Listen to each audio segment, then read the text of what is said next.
paz. Louvamos a Deus pela bênção de estarmos reunidos aqui mais uma vez nesta manhã. E enquanto nós louvávamos a Ele, eu senti no meu coração que Deus está presente de uma forma tão palpável, tão real, diante de nós. Mas às vezes, por nós estarmos com a atenção voltada para outras coisas, não percebemos isso. E eu quero desafiar você, não só a crer nisso, mas a usufruir da graça maravilhosa de ter um Deus presente. Nós podemos fazer aqui um rol de diversas religiões, diversas filosofias, diversas maneiras do homem de buscar uma elevação espiritual, mas nada se compara ao fato de nós termos um Deus vivo, presente, a quem nós podemos chamar de Pai, a quem nós podemos louvar na certeza de que Ele nos ouve, a quem podemos recorrer nos momentos difíceis e orar a Ele, tendo convicção de que Ele nos responde. Eu quero que você faça desta manhã um tempo de comunhão íntima com esse Pai maravilhoso. E eu tenho certeza que a palavra que Ele vai comunicar-nos vai fortalecer o seu coração, vai renovar a sua vida e vai tirar você de uma perspectiva mais limitada e colocar numa perspectiva maior daquilo que Deus tem para a sua vida. Neste momento nós consagramos, como fazemos em todos os cultos, dízimos e ofertas ao Senhor. E eu tenho desafiado a igreja para que aqueles que aqui estão jamais venham de mãos vazias, como diz o texto lá de Deuteronômio, capítulo de número 16, verso 16, que nós não devemos nos apresentar diante de Deus de mãos vazias. E eu quero fazer deste o estilo de vida da igreja, não para arrecadar mais recursos, não para tirar alguma coisa de alguém, mas para ensinar a todos a adorar ao Senhor, a louvar ao Senhor, a engrandecer ao Senhor. Cada um contribua segundo a sua prosperidade, diz a palavra. Mas todos nós temos algo para consagrar ao Senhor. Não importa se é uma pequena moeda como da viúva pobre, que tocou o coração de Jesus, da qual ele disse: esta deu a maior oferta, tendo entregue apenas uma moedinha. Talvez comparável hoje a uma moeda de 5 centavos, que é a menor que nós temos em circulação no nosso país. Eu creio que você, por mais difícil que seja a situação que venha vivendo nesses dias, tem pelo menos uma moeda de 5 centavos para consagrar ao Senhor. E por que eu quero estimular vocês a todas as vezes que virem até aqui trazerem uma oferta ao Senhor? Porque não há colheita sem semeadura. Não há colheita sem semeadura. Ainda que você tenha uma única semente, ela é poderosa para gerar aquilo que você precisa. Mas se você não lança em terra, não há como a terra produzir o seu fruto. E eu quero desafiar a igreja para construirmos aqui, a cada culto, a cada reunião, um momento de adoração a Deus que vai além das nossas palavras. Quando nós podemos confiar e agir segundo aquilo que a palavra nos diz. Eu quero construir junto com vocês aqui na igreja aquilo que nós acabamos de cantar, um altar de adoração, aonde não só as nossas palavras, mas a nossa própria vida é entregue ao Senhor. E eu quero com você nesta manhã adorar a este Deus maravilhoso. Se você nunca fez isso, Deus quer te dar a oportunidade de mudar de direção, de obedecer a palavra e de praticar princípios e valores eternos que vão mudar a sua vida. Eu quero junto com você nesta hora consagrar ao Senhor dízimos e ofertas, glorificando o nome dEle, numa entrega que vem do fundo do coração de cada um de nós. Se você deseja fazer isso, basta você levantar a sua mão, os nossos cooperadores vão levar até você um envelope de dízimo, de oferta, e você pode separar o melhor ao Senhor.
Depois, nós vamos fazer no final a homenagem pra ela, né? Uhum.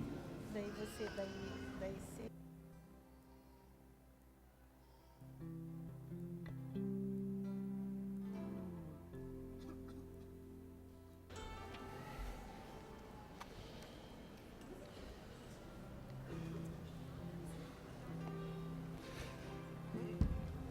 Vamos tomar em nossas mãos a nossa semente bendita. Eu quero, junto com você, fazer uma entrega que vá além daquilo que está em suas mãos. Por isso eu gostaria de convidar você que vai consagrar ao Senhor seu dízimo, sua oferta, a estar de pé. Eu creio que está chegando o dia que todos estarão de pé neste momento, em que todos virão, ainda que com a moeda da viúva pobre, louvar ao Senhor. Deus criou ritualismos. Isso é um ritualismo, mas um ritualismo que toca o coração de Deus. Pai, nós queremos consagrar ao Senhor a nossa vida, consagrar ao Senhor tudo que temos e tudo que somos, e obedecendo a Tua palavra, trazemos dízimos e ofertas que te pertencem. A Tua palavra diz: os dízimos e as ofertas são meus, e nós te entregamos o que é teu, santificando e com alegria, cumprindo o teu mandamento. Faz com que estas sementes que são lançadas no solo do teu reino possam dar tanto fruto, que não haverá dúvida de que foi o Senhor quem enviou. Abençoa essas vidas que aqui estão, ofertando hoje, Senhor, aquilo que possuem, para que haja provisão em Tua obra, e a Tua obra prospere sobre esta terra, e bem algum falte àqueles que Te amam. Santificamos e entregamos agora, no nome santo e poderoso de Jesus. Amém. Amém e amém. Santo Espírito, és bem-vindo aqui. Vem inundar, encher este lugar. É o desejo do meu coração. Sermos inundados por Tua glória, Senhor.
Eu quero agora, junto com vocês,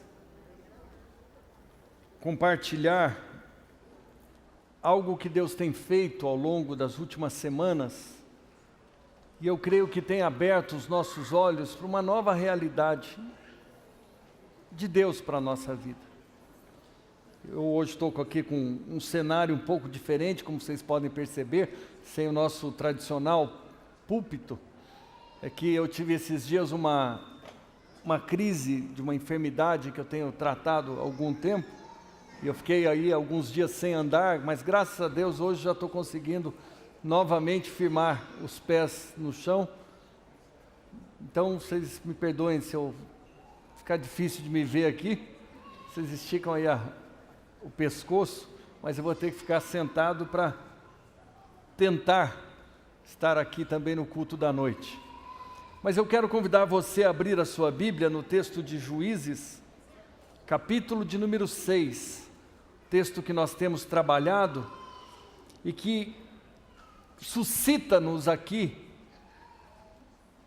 uma dúvida, uma pergunta. Juízes capítulo de número 6.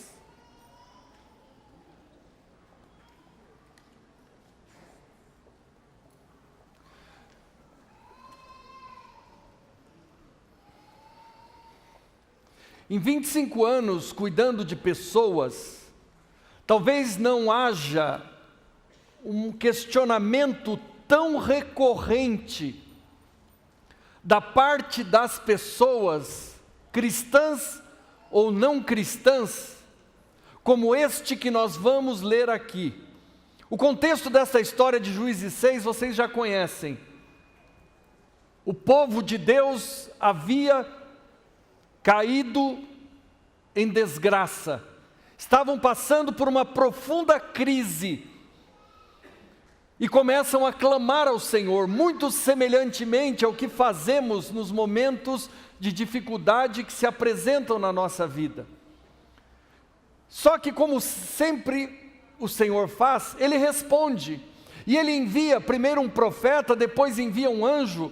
Ele envia o profeta e o profeta diz: vocês estão nessa situação porque vocês fizeram coisas que não deveriam ter feito. E quando vocês fazem o que não devem fazer, normalmente as consequências negativas se apresentam e o sofrimento os alcança. E no momento seguinte, Deus envia também, além do profeta, um anjo. E o anjo fala àquele que o indagava. E ele diz aqui no verso de número 11, do capítulo de número 6 do livro de Juízes: então veio o anjo do Senhor e se assentou debaixo do carvalho que está em Ofra, que pertencia a Jeoás, o abiesrita, e Gideão, seu filho, estava malhando trigo no lagar. Vocês já sabem muito bem o que significa isso. Malhar trigo no lagar é próprio de alguém que está se escondendo, porque lagar é um lugar aonde se pisam uvas, um lugar fechado, um lugar escondido. E malhar trigo no lagar tem outro simbolismo, que é alguém que está cuidando apenas da sobrevivência, porque o lagar é um espaço muito pequeno, que vai recolher muito pouco trigo, que não vai dar senão para um dia. E a palavra continua dizendo assim: respondeu-lhe Gideão, que é o protagonista dessa história aqui, cujo nome você pode substituir pelo seu em determinado momento da sua vida: ai, Senhor meu, se o Senhor é conosco, por que nos sobreveio tudo isto? E o que é feito de todas as suas maravilhas que os nossos pais nos contaram, dizendo: não nos fez o Senhor subir do Egito, porém agora o Senhor nos desamparou e nos entregou das mãos dos midianitas.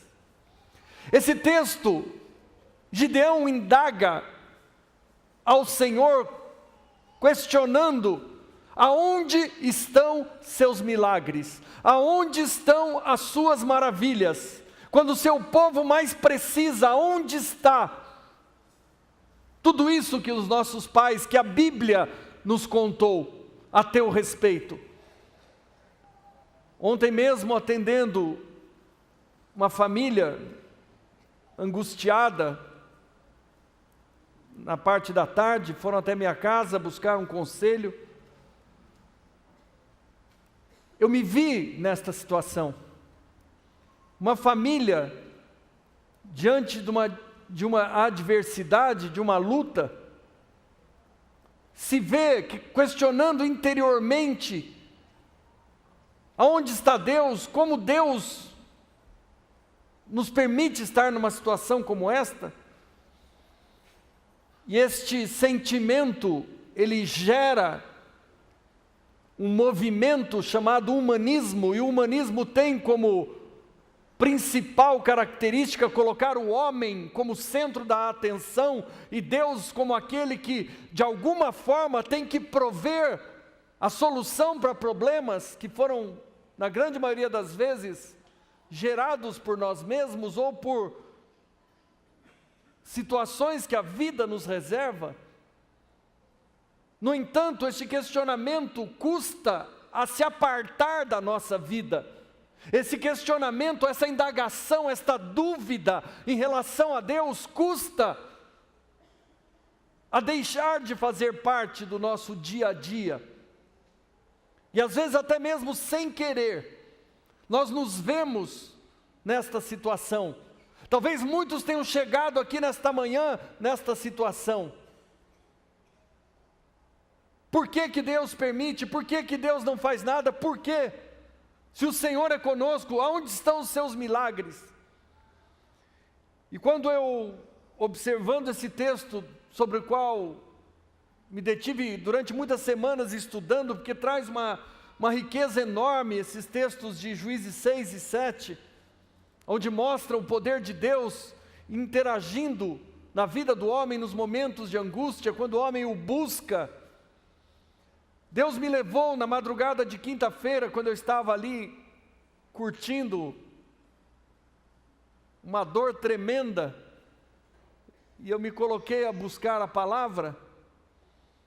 O Senhor me deu a seguinte frase: não existem pessoas que chegam à maturidade enquanto homem e mulher de Deus que não tenham passado por alguma luta. As lutas da nossa vida fazem parte de um processo de amadurecimento. E sem elas seríamos eternas crianças, questionando a Deus, como Gideão fez. Seríamos eternas crianças, indagando a Deus, questionando o seu poder. Mas na luta, invariavelmente nós vamos ter um processo instalado que vai transformar a nossa vida. E eu não achei na Bíblia um caso sequer de algum homem ou mulher de Deus que não tenham passado por situações adversas. Nenhum caso. E diante de uma possibilidade tão farta, tão extensa, para ilustrar aquilo que Deus quer comunicar ao nosso coração, eu escolhi um caso de uma destas lutas que servem de exemplo para a vida de cada um de nós e nos ensinam a enfrentar aquelas que a vida nos reserva. E eu quero convidar você agora a abrir comigo a sua Bíblia, no texto de 1 Samuel, capítulo de número 17.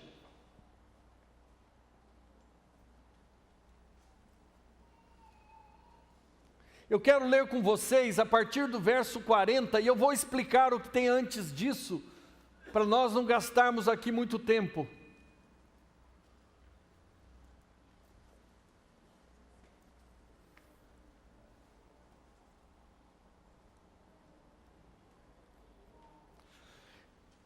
Esse texto narra a batalha talvez mais conhecida de toda a história. E uma das coisas que eu quero assegurar-lhes a respeito desta batalha é que ela, de fato, de verdade, aconteceu. Por mais de uma oportunidade nós tivemos visitando o local onde essa batalha se deu, e eu tenho muito viva na minha memória aquela paisagem de um vale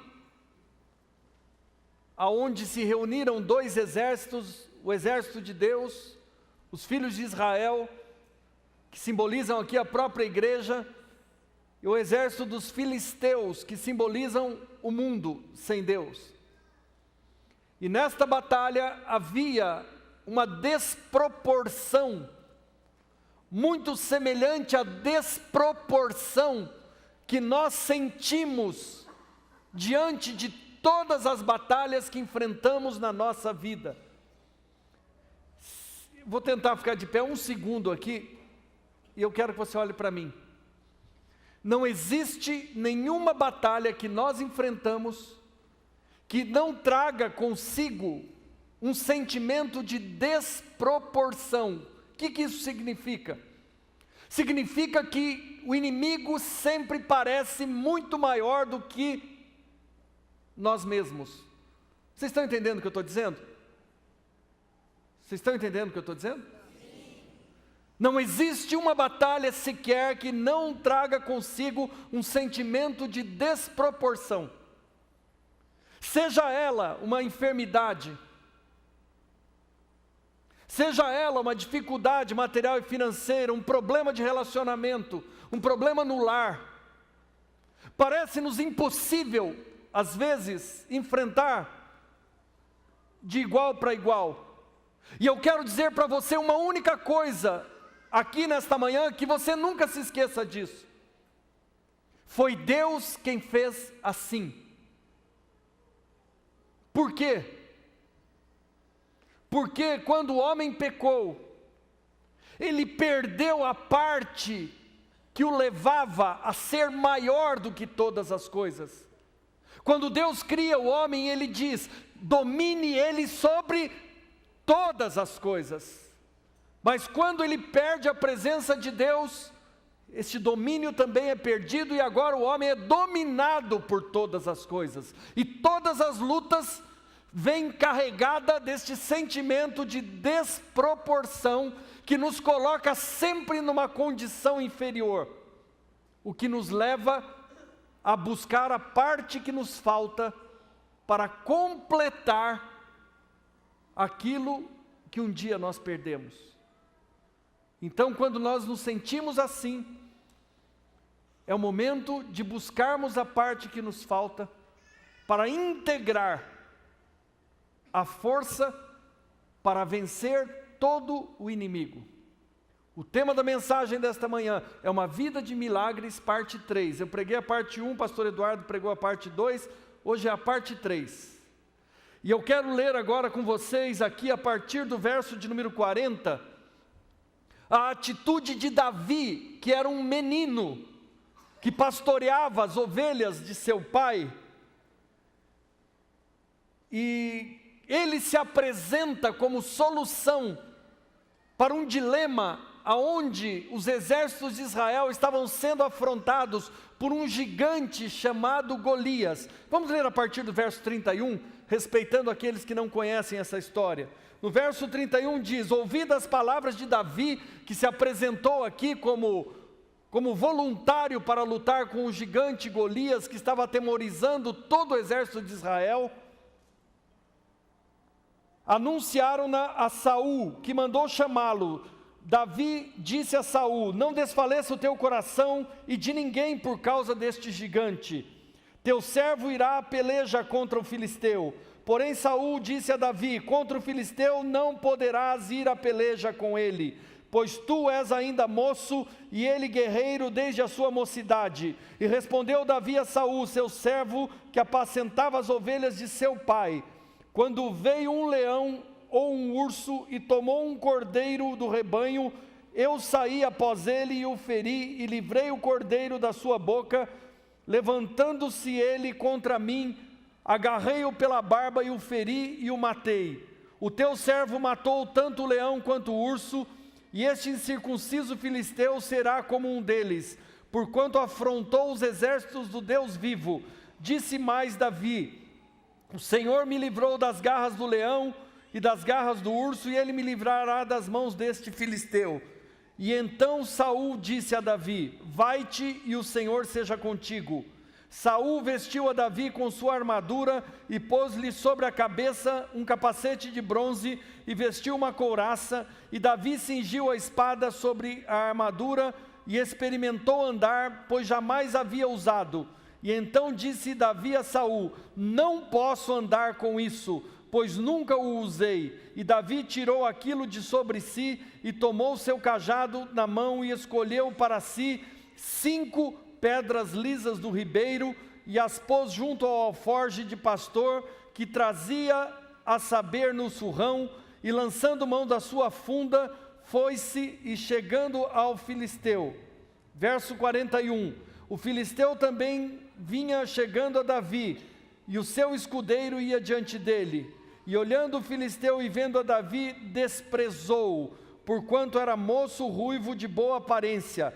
Disse o filisteu a Davi: sou algum cão para virdes a mim com paus? E pelos seus deuses amaldiçoou o filisteu a Davi. Disse mais o filisteu a Davi: vem a mim e darei a tua carne às aves dos céus e às bestas do campo.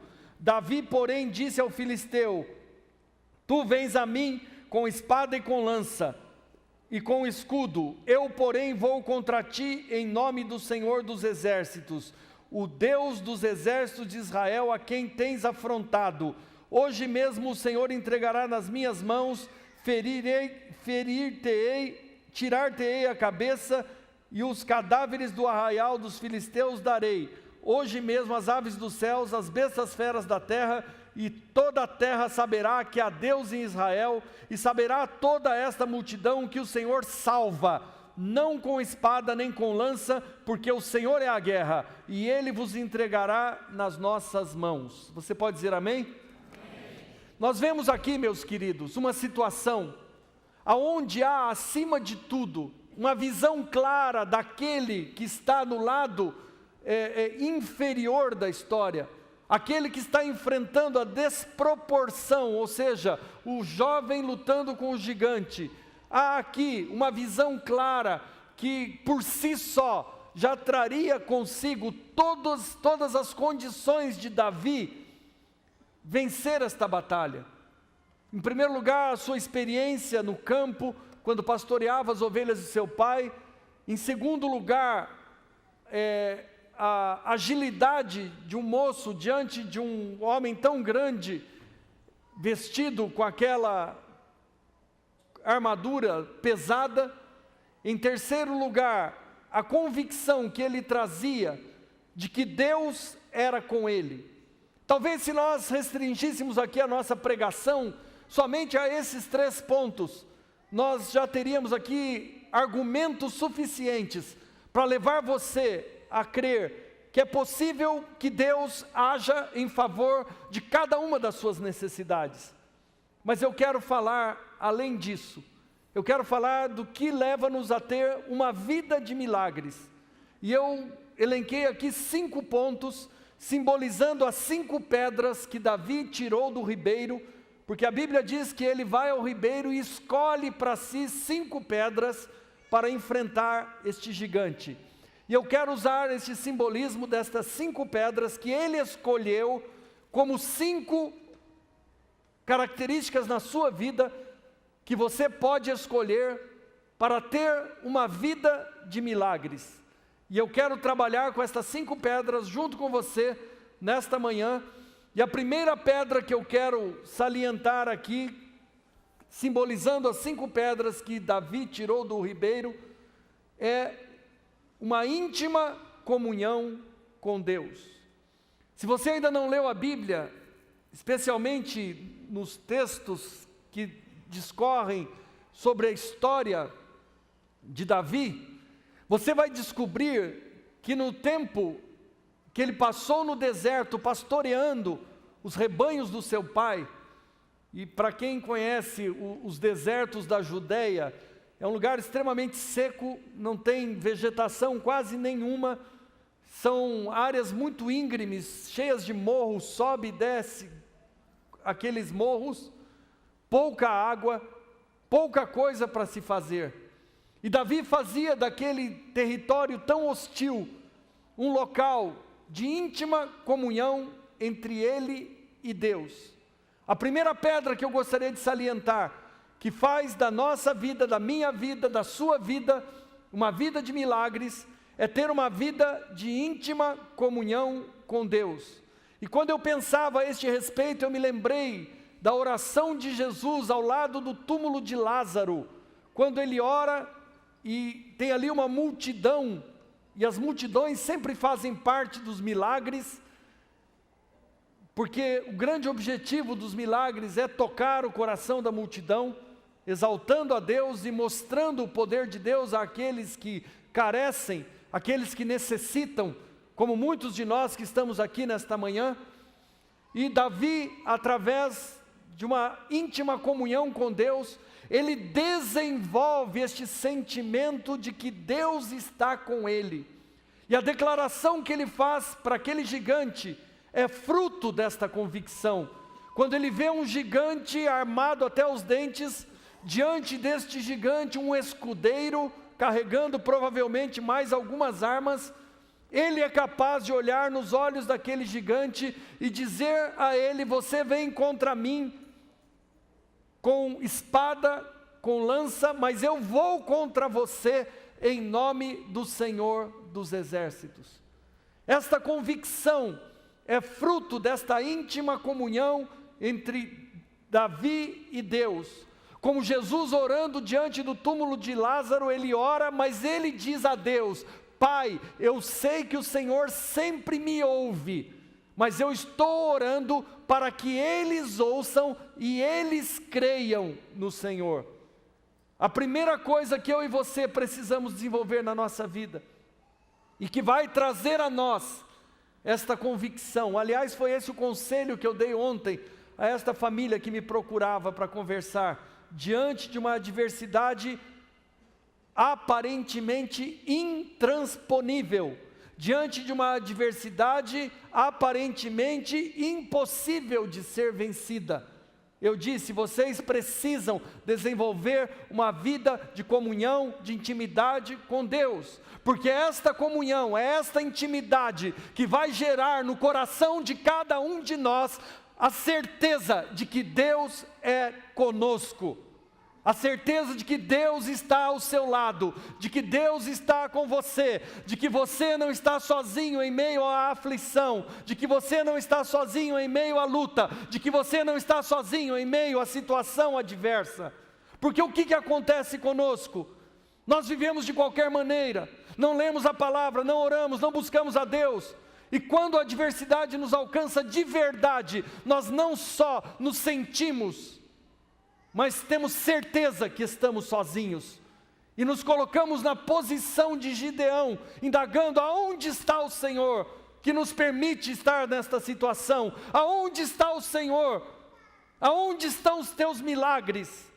Eu quero dizer para você nesta manhã, Deus quer dar a cada um de nós, porque Deus não tem filhos prediletos, Ele quer nos dar um estilo de vida marcado por estas realidades, aonde os milagres acontecem, aonde o temor é colocado de lado, aonde o medo não nos alcança, simplesmente porque temos a convicção de que Ele está conosco. E foi esta a grande diferença na vida deste menino, e esta é a grande diferença que Deus quer colocar na sua vida nesta manhã, a partir da mudança de uma prática.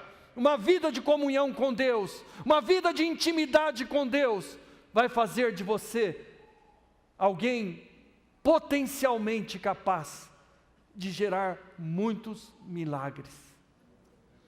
Mais uma pedra que eu quero salientar aqui: amor profundo pela palavra de Deus. O que mais me choca na vida dos cristãos desses dias é que não conhecem a palavra do Senhor. O salmista Davi, esse menino que se tornou um rei, escreveu um salmo que diz guardei a tua palavra no meu coração, para não pecar contra ti.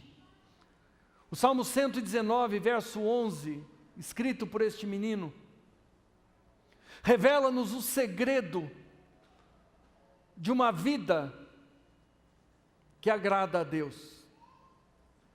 E quando ele diz, eu guardei a tua palavra, ou escondi a tua palavra, em algumas versões, em meu coração, para não pecar contra ti. O pecado que vem à minha e à sua mente não é esse pecado usual do dia a dia, que nós cometemos com tanta facilidade. Mas é o pecado de abandonar a nossa identidade de filhos de Deus e vivermos de uma maneira a negociar valores e princípios que para Deus são inegociáveis, de não confiar em Deus. Às vezes nós temos no nosso rol de pecados imperdoáveis, pecados que para Deus são secundários, porque os pecados que mais afligem o coração de Deus, talvez para nós nem sejam considerados pecados. Você quer conhecer aqui um pecado que é uma verdadeira afronta diante de Deus? E que é tão comum para todos nós ao ponto de nós nem o considerarmos pecado? Ansiedade. Ansiedade é a mais profunda demonstração da falta de confiança e da incredulidade que habita o coração humano. E nós achamos que a ansiedade é normal. Quando a palavra de Deus diz, não andeis ansiosos por coisa alguma. Sabia que tem remédio para ansiedade que vende na farmácia? Chama ansiolítico. E a gente, quando está ansioso, em vez de ir para a palavra, vai para a farmácia. Erra o endereço. O que vence a ansiedade é esconder a palavra no coração de cada um de nós, para não pecarmos contra o Senhor. O povo de Deus estava atemorizado, aterrorizado. Mas Davi não só conhecia Deus, não só tinha uma íntima comunhão com Ele, mas Davi amava a palavra de Deus, e ele as tinha guardado em seu coração. Um dos salmos que ele escreveu garantia: 1000 cairão ao teu lado, 10.000 à tua direita, mas não serás abalado. Esta atitude leva-nos a enfrentar as adversidades com toda a convicção de um filho, com toda a convicção de um herdeiro, com toda a convicção de alguém que recebeu da parte do Pai promessas que são tremendamente maravilhosas. E nós temos aqui, cada um de nós, uma relação que guardamos no bolso ou dentro da carteira, com todo cuidado para que não percamos, aonde estão transcritas todas as queixas que temos de Deus, que temos a respeito da vida que vivemos, quando Ele nos tem convidado para nos levantar, tomando posse da nossa identidade e viver uma vida plena e abençoada através da vida do Seu Espírito em cada um de nós. Continuamos nos enterrando em misérias que nós mesmos cavamos para a nossa vida, mas Deus quer nos ensinar, assim como com toda paciência ensinou a Gideão, como ter uma vida marcada pelos milagres. Para quem não conhece o final da história de Gideão, depois de Gideão ter sido ministrado pelo profeta, depois de ter sido ministrado pelo anjo, ele toma uma atitude diante de Deus, aceita a palavra de Deus. A Bíblia diz que ele foi cheio do Espírito Santo, e depois disso ele vence os midianitas e liberta o seu povo. Davi chega diante deste gigante, com 5 pedras na sua alforge de pastor. A primeira delas, da comunhão íntima com Deus. A segunda pedra, a pedra do amor profundo pela palavra, que o levava não só a cantar a palavra em verso, em prosa, a decorar a palavra, a declarar a palavra, a proclamar a palavra, a declamar a palavra, mas a fazer da palavra de Deus a grande convicção da sua vida. E Deus está falando com você nesta manhã. Deus está falando com você nesta manhã. Você precisa fazer da palavra dele a grande convicção da sua vida. Esse é o exercício que eu e você temos que fazer todos os dias. E desta maneira, nós vamos sendo revestidos de algo que transforma a nossa vida num instrumento para glorificar ao nome do Senhor. E conhecer a palavra, que faz parte daquilo que está no coração de Deus. Conhecer a palavra no que diz respeito à gravidade do pecado. Conhecer a palavra no que diz respeito à condenação eterna. Conhecer a palavra no que diz respeito à necessidade de arrependimento.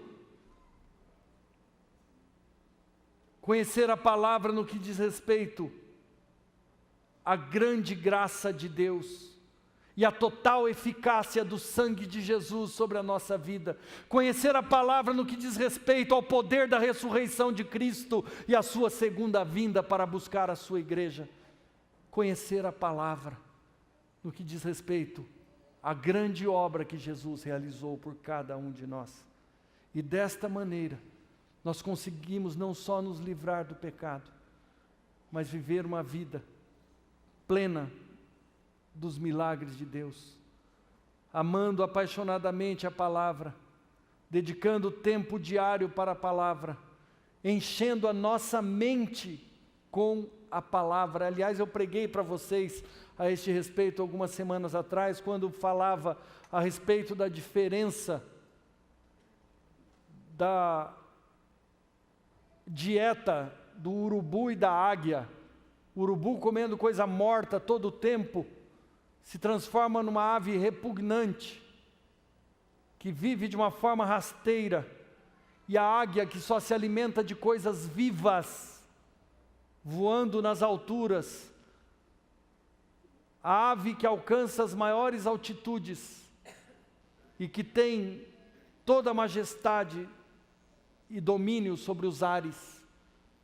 Deus nos tem convidado para mudar a nossa dieta e deixarmos de nos alimentar de coisa morta, para que possamos ter em nós a vida do Senhor. A batalha das nossas vidas serão vencidas não com armas carnais, mas com armas que são,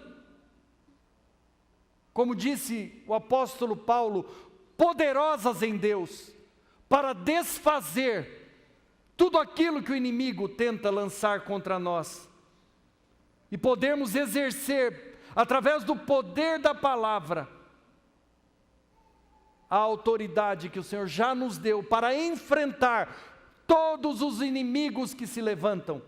Quando o Senhor disse: eis que vos dou autoridade sobre o céu e sobre a terra, Ele nos manda curar enfermos, Ele nos manda expulsar demônios, Ele nos manda pregar o Evangelho. E esta autoridade que Ele nos dá, leva a nossa vida a cumprir não só o propósito dEle, mas a gerar muitos milagres em todos os caminhos por onde nós andamos. Esses dias eu me lembrava de um episódio na vida de Billy Graham. Eu acho que todos vocês sabem quem é Billy Graham, mesmo aqueles que são mais jovens. Billy Graham foi talvez um dos maiores evangelistas da história.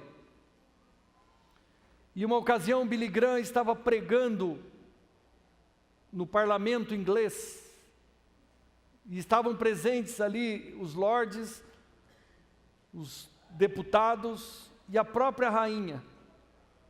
E Billy Graham é um pastor de uma só mensagem. Não sei quantos aqui já ouviram as mensagens de Billy Graham. Eu já ouvi diversas vezes. Ele tem uma mensagem só.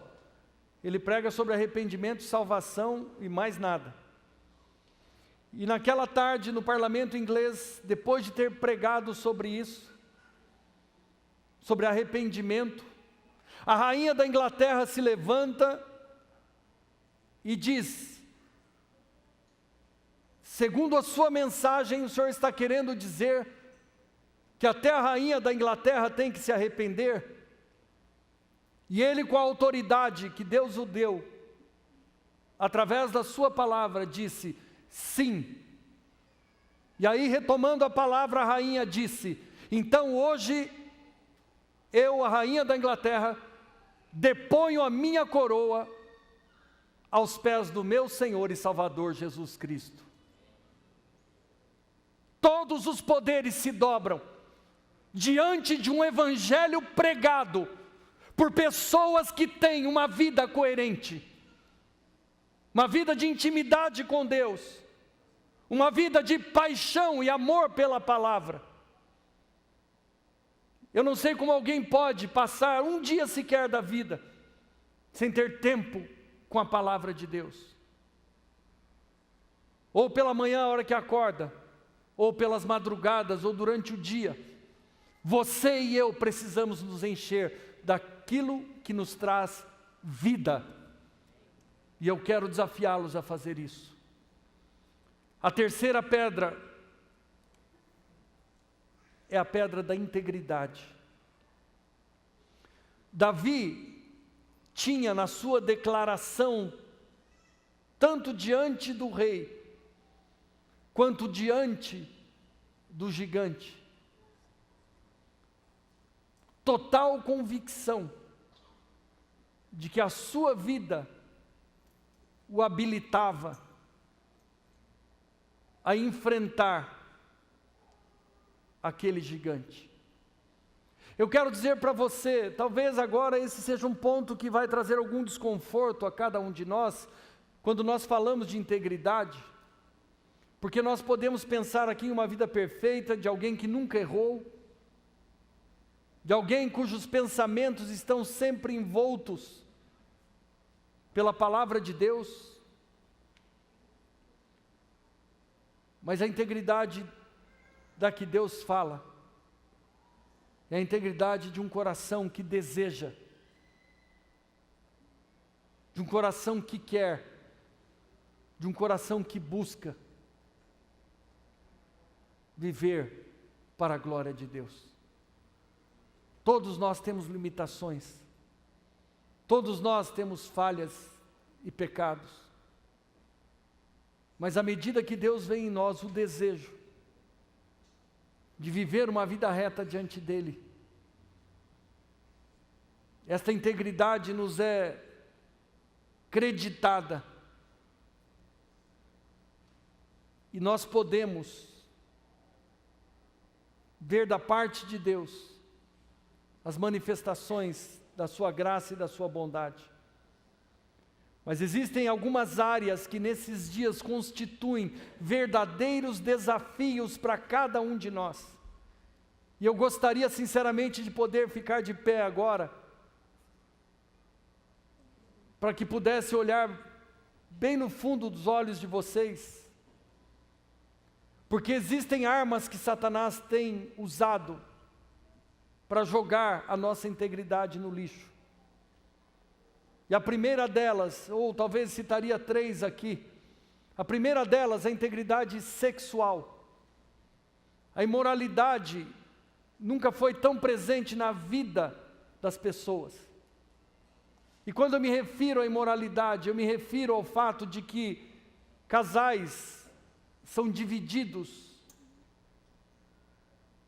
por estranhos e estranhas, que um dia, de uma forma voluntária, tiveram a permissão que entrassem em seu meio. Se não na prática, nos desejos escondidos do coração. Uma das armas que nós temos para viver uma vida íntegra nesta área, é marido cuidar de mulher e mulher cuidar de marido, no que diz respeito a fazer a sua parte no relacionamento conjugal. As pessoas vão negligenciando e acham que isso não traz efeito nenhum.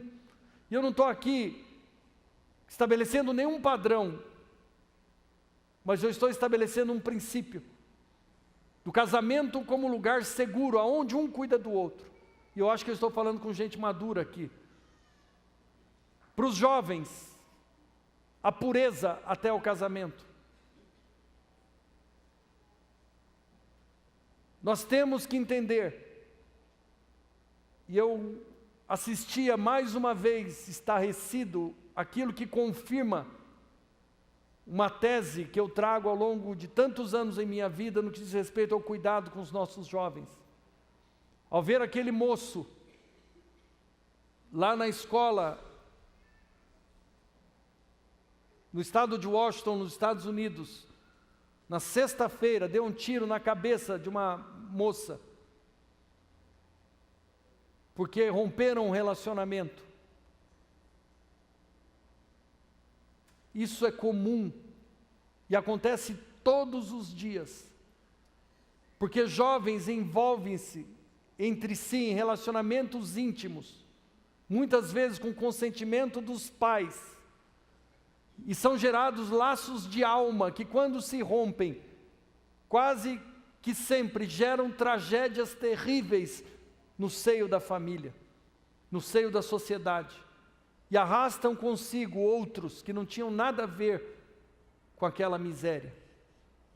Outro tipo de integridade que nós precisamos, sobre todo custo, manter: a integridade sobre as questões materiais e financeiras. Muitas pessoas fazem qualquer coisa pelo dinheiro. Vendem sua fé, vendem alianças, vendem valores, vendem princípios.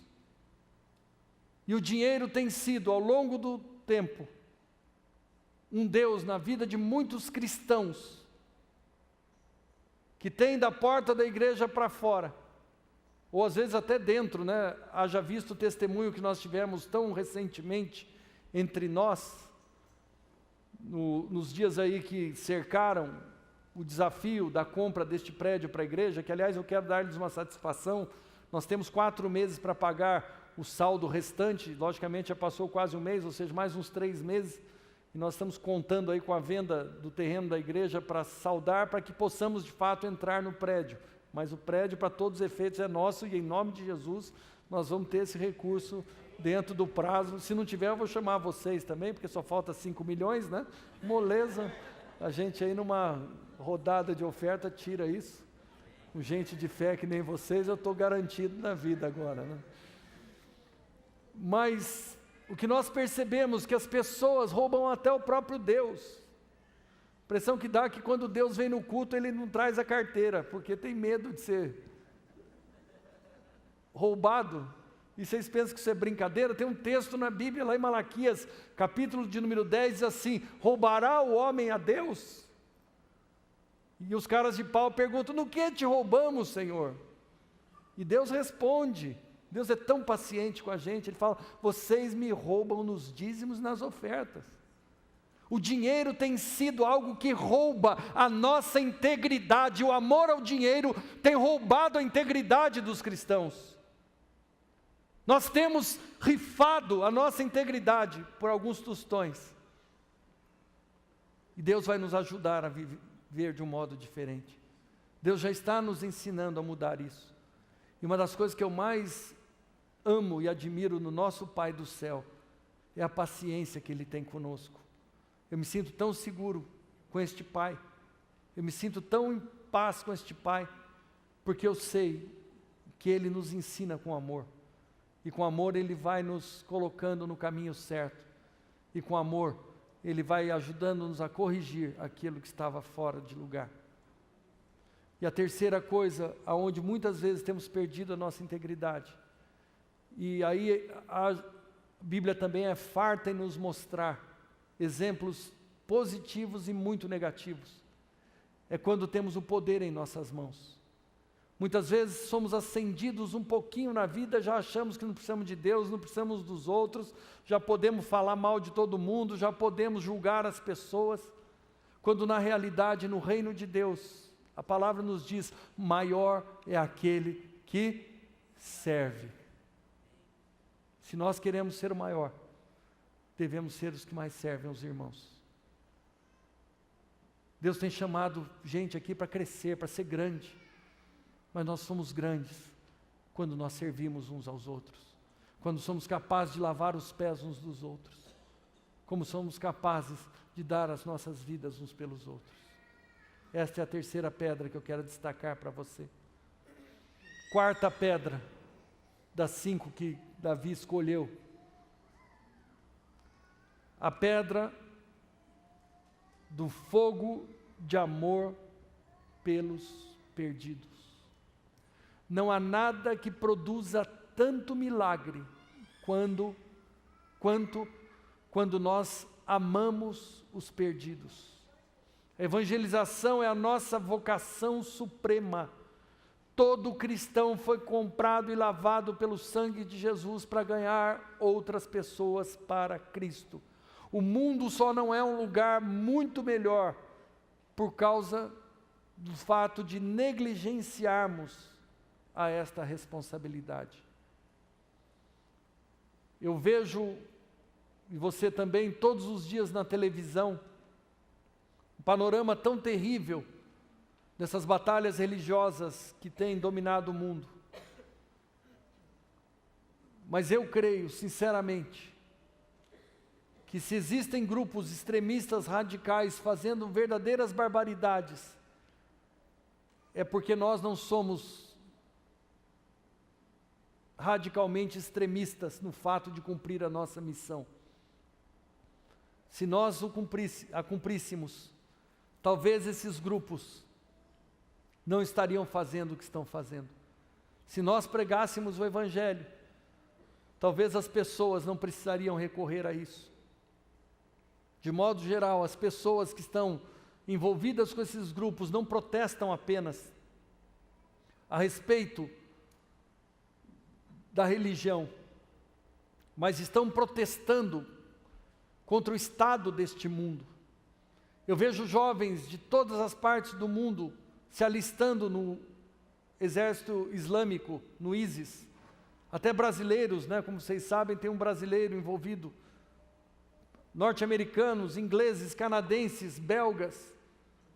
Eles estão protestando não contra o cristianismo, ou contra isso, ou contra aquilo, estão protestando de modo geral, esses que se alistam, e que não tem nada a ver com essas tradições, contra o estado que este mundo se encontra, por causa da nossa omissão. E eu quero, em nome de Jesus, crer, que Deus estará acendendo no coração de cada um de nós este fogo, de amor pelo evangelismo. Sabe quando Deus fará isso? Quando Ele nos levar a enxergar o que Ele está fazendo ao nos dar, muito mais do que um prédio. Deus está nos dando uma missão, Deus está nos colocando, e você vai perceber isso. Se você não percebeu, basta entrar no Google Maps, no centro de um bairro com milhares e milhares e milhares de pessoas que estão à nossa porta para serem alcançadas para Jesus.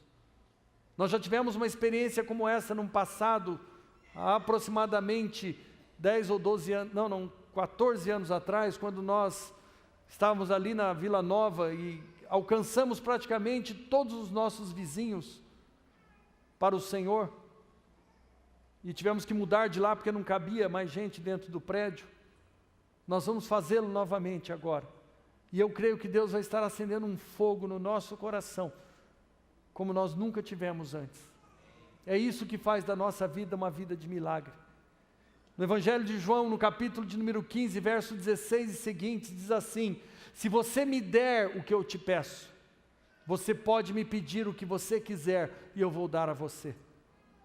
Quando ele se refere aos frutos, quando ele se refere às vidas, ele diz: eu vos designei para que vocês vão e deem frutos, E quando vocês derem frutos, vocês podem me pedir o que vocês quiserem, e eu vou dar para vocês. O amor pelos perdidos, o fogo por estas vidas, talvez seja um dos elementos mais importantes de uma vida marcada pelos milagres. O Senhor quer transformar a nossa vida. A palavra diz assim: vinde após mim e lhes farei pescadores de homens. A palavra de Deus diz: o Filho do Homem veio para buscar e salvar todo o que se havia perdido. A palavra de Deus diz: assim como o Pai me enviou a vós, eu vos envio a vós. Um dia, um evangelista apaixonado pelas almas disse: eu prefiro ganhar uma alma para Jesus do que 1 quilo de ouro para mim mesmo. E que possa ser este o sentimento do coração de cada um de nós. Uma alma para Jesus, valendo mais do que qualquer coisa para nós. E os milagres de Jesus sempre serviram para salvar outras vidas. Você vai encontrar, depois de muitos milagres narrados, a seguinte declaração: e aí as pessoas creram nele. E aí as multidões creram nele. É assim que as pessoas creem, quando vem em nós o poder de Deus. E é por isso que Deus quer restaurar em cada um de nós uma vida de milagres. E finalizando, a quinta pedra, uma entrega incondicional ao Senhor. Muitos vivem uma vida dupla. Deus quer ver em nós um estilo de vida que não seja superficial. E por mais que tenhamos limitações e falhas, porque todos temos, eu tenho tantas que vocês nem sabem, mas eu tenho também em meu coração a certeza de que eu amo Jesus e quero viver integralmente para Ele. E é isso que Deus espera. Pois o cristianismo começa na cruz. É fazer a vontade de Deus e não a minha vontade. E alguns dizem com tanta facilidade: não, o que importa é a minha vontade. O que importa é o que eu quero, o que importa é eu ser feliz. Isso não é cristianismo, isso é humanismo criado por seu fundador, Satanás, ou Lúcifer, como também é conhecido.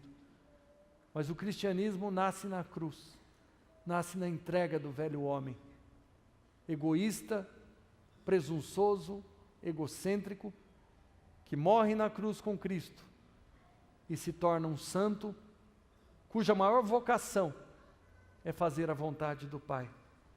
E à medida que pessoas começam a movimentar-se desta forma, o humanismo é vencido e os milagres são restaurados e todos podemos declarar: assim diz o Senhor. E é isso que Deus tem para mim e para você. E Ele tem, nesses dias, nos chamado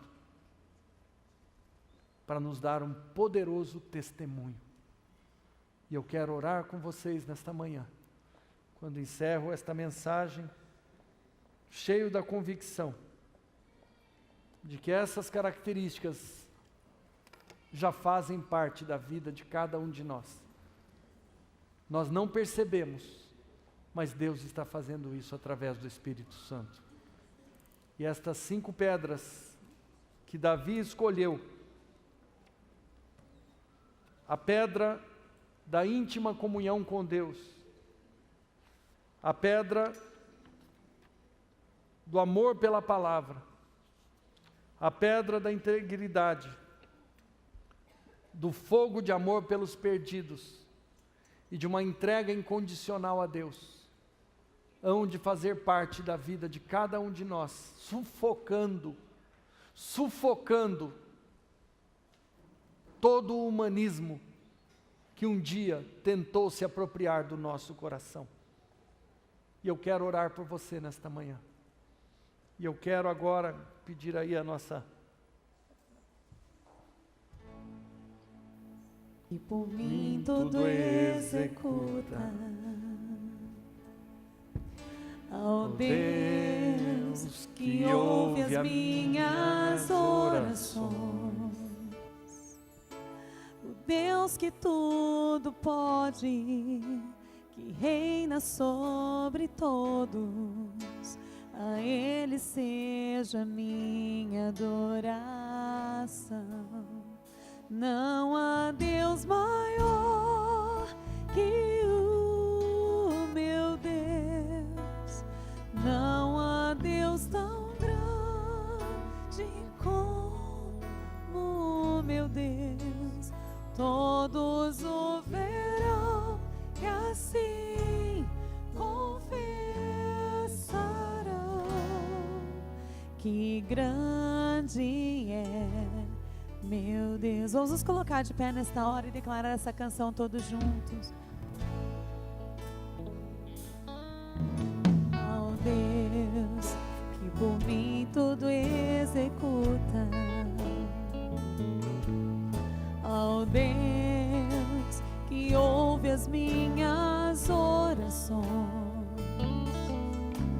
o Deus que tudo pode, reina sobre todos, a Ele seja minha adoração. Não há Deus maior que o meu Deus, não há Deus tão grande como o meu Deus. Todos o verão e assim confessarão que grande é meu Deus. Amém. Eu quero orar com você hoje. A grande deficiência que cada um de nós traz sobre si mesmo é o fato de um dia nós termos perdido de vista a nossa identidade em Cristo Jesus. Por causa do pecado que de uma forma tão assoladora entrou na vida humana, estas coisas todas foram perdidas e nós passamos a viver de modo reativo e não proativo. A reatividade é você estar sempre correndo atrás do prejuízo. A proatividade é você estar sempre gerando prejuízo para o inimigo, sempre gerando prejuízo para o inferno. E eu quero nesta manhã orar por você. Cada um de nós é igualmente amado por Deus, igualmente escolhido por Deus, igualmente foi comprado pelo sangue de Jesus, igualmente é herdeiro de todas as promessas do Pai. E eu quero que você creia nesses 5 passos que eu coloquei diante de você nesta manhã. Talvez você já tenha se esquecido de parte deles. Nós temos recursos para relembrar você. Não só o boletim do G100 que amanhã vai estar circulando, mas também a gravação. Mas são esses pontos que fazem da nossa vida uma vida relevante, uma vida de milagres, uma vida de bênção, uma vida que vai além da mediocridade e nos impede de ser pessoas que transtornam a vida das pessoas que estão ao nosso lado e nos transformam em pessoas que abençoam os que estão conosco. Eu quero que você, pelo poder do nome de Jesus, pela graça que o Espírito Santo traz a este lugar, tome posse do que Deus falou a você nesta manhã, porque foi para você que Ele falou, e Ele trouxe você aqui para isso. Ele quer fazer da sua vida uma vida marcada por esses milagres. Mesmo você que nos assiste pela internet, receba pela fé, e eu quero orar com vocês agora. Pai querido, as vitórias não acontecem por acaso em nossa vida. Elas são fruto de trazermos de volta aquilo que um dia foi perdido. A Tua presença. O homem sem a Tua presença se encontra nu, se encontra fragilizado, se encontra exposto, se encontra menosprezado, se encontra num estado de miséria. Mas quando este homem pode tê-lo ao seu lado, como disse Davi, porque o Senhor está ao meu lado, porque Ele vai à minha frente, eu sei que jamais serei abalado. mais do que ao que destes a Davi, a nós o Senhor deu o Espírito que habita em nós. Por isso leva cada vida que aqui está nesta manhã a tomar posse da sua condição de vencedor, de vencedora, de alguém que provoca milagres, por causa de um estilo de vida marcado por estes pontos que aqui foram colocados. Faz assim na vida de cada um de nós. Faz assim em cada coração. E nesta manhã, toda a estrutura maligna que se apoderou da nossa vida, trazendo medo, ameaça, incredulidade, duvidando do Senhor, caia por terra em nome de Jesus. E a Tua palavra, meu Pai, e o amor pela Tua palavra, encha cada coração. O sentimento, Senhor, da Tua presença gerada por uma íntima comunhão com o Senhor. Senhor, uma vida de integridade, uma vida marcada pela paixão pelos perdidos. E uma vida, Senhor, de um sentimento de missão, que vai nos levar a nos mover e deixar um rastro de milagres em nosso caminho. Eu abençoo estas vidas que aqui estão, certo de que a Tua palavra gerou vida em cada coração, no nome santo e poderoso do Senhor Jesus.